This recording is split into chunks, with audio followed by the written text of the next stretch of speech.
मेरे घर के अंदर किसी नेता की तस्वीर नहीं है। भगत सिंह की मिलेगी, चंद्रशेखर आजाद की मिलेगी, वीर तेजाजी महाराज की मिलेगी। मैं नेताओं की फोटो नहीं रखता कि मेरा आइकन नहीं है कोई नेता। हाँ, मैं नेता जरूर हूं, लेकिन मैं व्यवस्था बदलना चाहता हूं। अभी ये गांव के अंदर लोग मुझे कह रहे थे कि कितनी ताकत ले हो, 7-8 बार वोट दे दिया था ना। बात तो सही है, वो भी थक रहे हैं वोट देके कि राज कदा आए।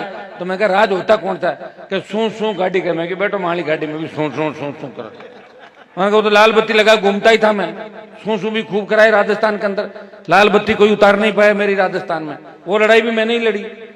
वसुंधरा सीएम थी, एक बार कहा कि लाल बत्ती उतारेंगे। मैंने कहा उतार लो बत्ती, आ रहा हूं मैं बाड़मेर, 1000 गाड़ियां लेके। बत्ती नहीं उतरी। मैं ये नहीं कहता हूं कि नियम कानून हम तोड़ें, लेकिन जब चीफ सेक्रेटरी बत्ती लगाएगा, जिसका प्रोटोकॉल एमएलए से नीचे होता है, कलेक्टर एसपी बत्ती लगाएगा तो विधायक भी बत्ती लगाएगा। यही लड़ाई थी हमारी, गलत लड़ाई नहीं लड़ रहे थे। और जब देश में सबकी बत्तियां उतर गई, मैंने भी मेरी बत्ती उतार दी।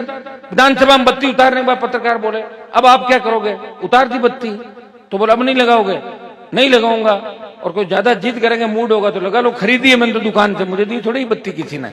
तो भाइयों, मैं तो आपके मनमाफिक विचारधारा का व्यक्ति हूं, हमेशा लड़ता रहता हूं, मुझे आनंद आता है लड़ने में। अभी कई लोग कह रहे थे कि समझौता कर लो, बीजेपी सीटें दे देगी, दिल्ली में आप मंत्री बन जाओगे। मैंने कहा फिर क्या हो जाएगा? फिर वापस मंत्री बन जाऊंगा। लोग कहते हैं हनुमान जी भी आगे, उनके वहीं पड़ गए जहां बाकी लोग पड़े थे। किसी एक को तो लड़ने दो।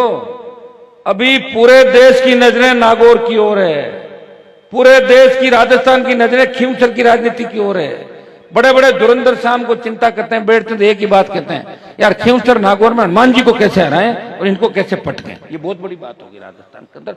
मतलब हनुमान की विचारधारा वर्सेज एक संगठित लोग हो गए जिनको पार्टियों से मतलब नहीं है, जिनमें कांग्रेस का झंडा लगा घूमेंगे, रात को बीजेपी के वोट मांग लेंगे। बीजेपी के झंडे वाले हनुमान ने हराना है, रातों रात एक हो जाओ।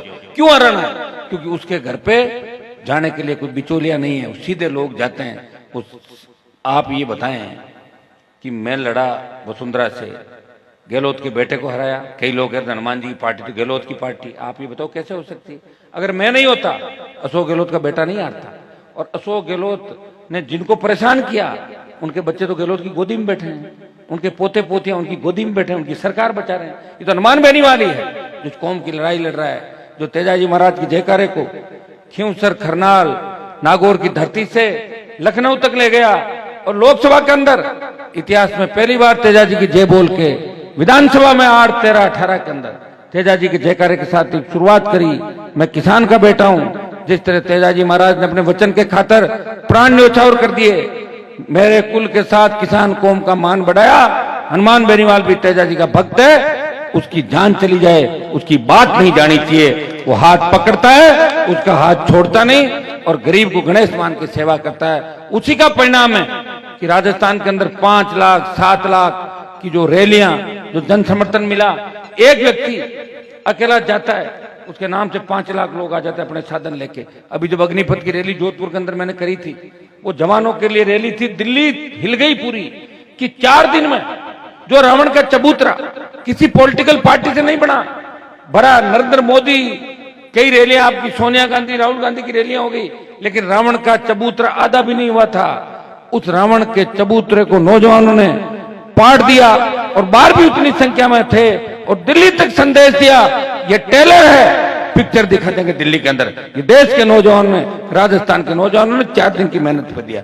भाइयों, संघर्ष के साथ साथ विकास की बात भी करता हूं। पहले थोड़ी नशे की बात भी कर लूं। सबसे पहले कहते हैं भाई, फौज का कप्तान मजबूत हो तो फौज लड़ाई लड़ती है। मैं मजबूत हूं, मैं कोई नशा नहीं करता, चाय जरूर पीता हूं। और तुम लोगों ने कहा फीकी चालू करो, तो मैंने फीकी कर दी आजकल कोरोना के बाद। आधे लोग फीकी चाय पी रहे हैं, तो चाय का तो नशा नहीं है ना। मैं थोड़ा लाया था चाय का, चाय तो हर घर में ही बनती है, और तुमको तो वो भी छोड़ देंगे। चाय पीता हूं, चाय पिलाता हूं सबको जो भी आता है। बाकी नशे से दूर हूं, जुनून है मेरे अंदर, प्रयास कर रहा हूं। ये पुलिस यहाँ की खड़ी है, खींवसर की, भावंडा की, ये सारी, मैं इनको हमेशा एक ही बात कहता हूं कि नौजवान बच्चे जो नशे का काम करते हैं उनको सुधारो। जन जागरण अभियान भी चले। नशा कोई अपने ही नहीं चल रहा है। पंजाब तो नशे से बर्बाद हो गया, बाड़मेर, जोधपुर, तो अपना नशा तो बाहर से आया धीरे धीरे धीरे धीरे धीरे। और नशा लाता कौन है? सरकार है।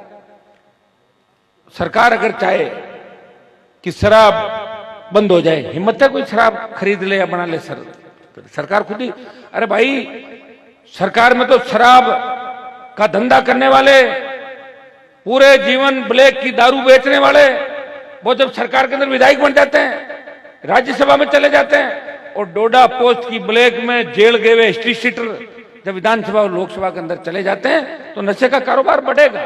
कौन रोकेगा उस नशे को? लेकिन मैं विश्वास दिलाता हूं कि मैं सत्ता का अगर इर्द गिर्द भी आ गया, उन नशा करने वालों को भी और नशे का कारोबार करने वालों को भी इनका पुख्ता इंतजाम राजस्थान में कर दूंगा। इतना विश्वास मैं आपको दिलाता हूं। एक मेरी आदत है, मैं बात को छेड़ता नहीं, और छेड़ने के बाद हमेशा याद रखता हूं। शुरू से मैं बदल नहीं सकता मेरी आदत को, और डरता किसी से नहीं। मैंने राजस्थान में ये भी देखा था, एक जमाना था जब राजस्थान में हार्डकोर अपराधी किस तरह किसान के बेटों के सीनों पे गोलियां चला रहे थे, तब वो नेता कहां गए थे जो आज बड़ी बड़ी बातें करे? अकेला हनुमान बेनीवाल था, उन अपराधियों से लड़ रहा था, जिद्दी वसुंधरा से लड़ रहा था, विपक्ष नहीं था। एक व्यक्ति जो विधानसभा में विपक्षी भूमिका निभा रहा था, एक व्यक्ति आज राजस्थान के अंदर विपक्षी भूमिका निभा रहा है। किसान बिजली से तंग है, वो सड़क पे ठंड में बैठा है। बजरी से किसान तंग है, वो बजरी की रेटें कम कराने का काम कर रहा है, माफिया से लड़ रहा है। पेपर लीक हो रहे हैं, वो सीबीआई जांच की मांग कर रहा है। कहीं अगर गरीब किसान के बेटे की हत्या हो जाती है, कोई गैंगस्टर अगर किसी पे गोली बरसाते हैं, तो हनुमान बेनीवाल और उसकी पार्टी के लोग उस गरीब को न्याय दिलाने के लिए सबसे पहले उस स्थान पे पहुंचते हैं। ये इस संघर्ष का ही परिणाम है, ये आपका आशीर्वाद का परिणाम है कि मैं कभी थकता नहीं। और एक बात मैं और कहता हूं आपको कि जिस दिन आप थक जाओ मुझे बता देना, मैं रुक जाऊंगा, क्योंकि आप ही तो मेरी ताकत हो। अभी लोग कह रहे थे कि साहब कितों दुख पड़ना पड़ी, दुख तो पा ही रहे हैं भाई। पहले अंग्रेजों ने राज किया, अंग्रेजों के राज के बाद जागीरदारों का राज देखा सरपंच साहब आपने, जागीरदारों के राज के बाद अकाल का साया, हमेशा अकाल पड़ता था। हमारे नहरी इलाका नहीं था, यहाँ के नेता नहर नहीं लाए, नहर लाते तो यहाँ के लोग मजबूत हो जाते, पढ़ लिख के आगे बढ़ जाते, जमीनें पंजाब की तरह सोना उगलती, बेटे बेटे जर्मनी इंग्लैंड अमेरिका में पढ़ते। उनकी सोच थी कि यहाँ के किसान और उनके बेटे हमारी दरी पट्टी बिछाए, इसलिए आपको यहीं पे रख दिया। भाइयों, ये व्यक्ति आपको हर वो सुख देना चाहता है, आपकी हर तकलीफ को मिटाना चाहता है, वो प्रयास कर रहा है। और उसके बाद नेताओं का धोखा, अकाल और नेताओं का धोखा, 4-4 बार शोषण हुआ हमारा। अंग्रेज, जागीरदार, अकाल और नेता, फिर भी हम जिंदा हैं। तेजाजी महाराज के आशीर्वाद से जिंदा है, राम पीर के आशीर्वाद से जिंदा है। जो जाति जो जयकारा लगा रही है, वो अपने जयकारे के साथ अपने जाति के साथ साथ लोक देवताओं को याद करके संस्कृति को भी बचाती है, और लोक देवताओं ने सबके लिए लड़ाई लड़ी।